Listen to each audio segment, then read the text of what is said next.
Здравствуйте, смотрите в сегодняшнем выпуске. В честь туркменского города Аркадак назвали звезду. Туркменистан приступает к комплексной подготовке к участию в КОП-29. Генсек ООН посетит с визитом Туркменистан и другие новости.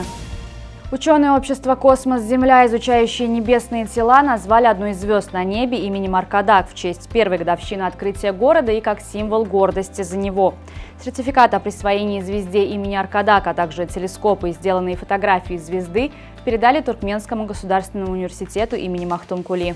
29 июня исполнился ровно год со дня открытия в Туркменистане умного города Аркадак. По этому случаю в этот день состоялись торжественные мероприятия. Многочисленные жители, получившие комфортабельные квартиры и дома в городе Аркадак, праздновали новоселье. 29 июня на площади Аркадак-Бенасы состоялся праздничный концерт, в котором приняли участие популярные турецкие певцы Мустафа Сандал и Мустафа Джеджели. Выступление турецких гостей было встречено громкими аплодисментами зрителей. Туркменистан готовится принять участие в конференции сторон рамочной конвенции ООН об изменении климата КОП-29, которая состоится в Баку с 11 по 22 ноября. В стране пройдет очередное заседание рабочей группы, созданной в рамках межведомственной комиссии по вопросам окружающей среды. По итогам заседания будут разработаны новые проекты по сокращению выбросов парниковых газов в Туркменистане и адаптации к изменению климата. Генеральный секретарь ООН Антонио Гутерриш начал турне по странам Центральной Азии. Маршрут включает Узбекистан, Киргизстан, Казахстан, Таджикистан и Туркменистан. Визит продлится до 7 июля. 4 июля Генсек ООН примет участие в саммите Шанхайской организации сотрудничества в Астане. Первая группа паломников, побывавшая на хадже в городах Мекке и Медине, вернулась в Туркменистан. В сердце исламского мира Мекки паломники совершили обход вокруг Каабы, главной святыни мусульман. В Медине они посетили мавзолей пророка Мухаммеда и его сподвижников, а также другие почитаемые места.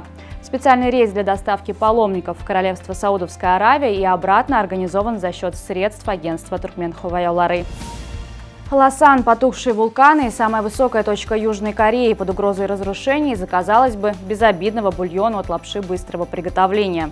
Расположенный на острове Чеджу, Лосан с 1966 года является национальным парком. Однако недавний всплеск популярности лапши быстрого приготовления среди туристов ставит под угрозу эту жемчужину природы.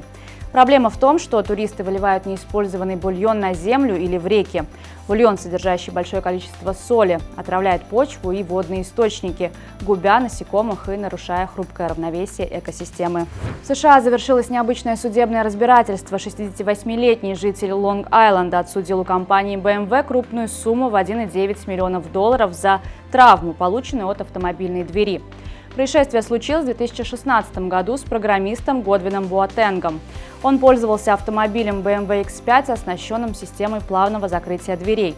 В результате инцидента мужчина лишился части большого пальца, которую, по заключению медиков, невозможно было восстановить. В ходе судебного процесса обнаружилось, что BMW скрывала истинные масштабы подобных случаев. Компания заявляла о единичных инцидентах, однако расследование выявило как минимум 44 аналогичных травмы по всему миру, связанных с функцией плавного закрытия дверей. Футболист молодежного клуба «Навбахор» Зулфакар Али получил приглашение в сборную Туркменистана до 20 лет. Зулфакар Али пополнил состав узбекского «Навбахора» зимой 2024 года.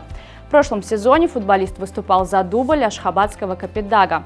Молодежной сборной Туркменистана предстоит принять участие в чемпионате Центральноазиатской футбольной ассоциации. Турнир пройдет с 5 по 12 июля в Джалалабаде. На Евро-2024 по футболу в Германии завершились первые матчи 1/8 финала. В воскресенье Испания со счетом 4-1 обыграла команду Грузии. Англия вырвала победу у Словакии 2-1.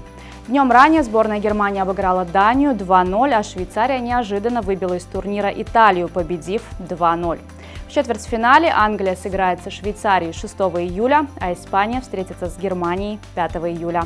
На сегодня это все. Желаю вам хорошего завершения дня. Увидимся завтра. И не забывайте, что Туркменпортал – ваш самый надежный источник новостей.